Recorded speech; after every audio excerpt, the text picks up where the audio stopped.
Hey there. So, a little belated with this one, so I'm going to do two today. But I'll talk about last night. And last night I went to Jazz in the Garden in the Natural Gallery of Arts Sculpture Garden for the first time. Yes, I know, bad DC native. Um, it was pretty phenomenal, just pretty neat.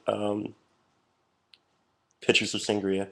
And one of the neatest part, in addition to hanging out with friends, meeting new people, people sitting next to me, I overheard them, one of them talking about considering applying for a PhD program in theater, I believe. Might have heard wrong.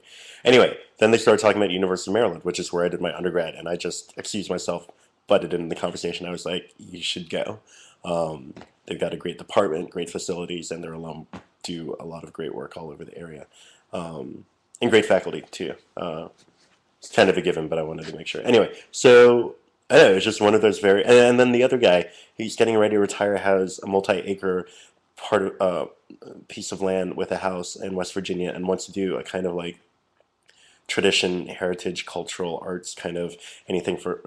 I mean, he just wants to do something with it upon retirement. So I was like, I will help you. I will do whatever I can. That sounds phenomenal.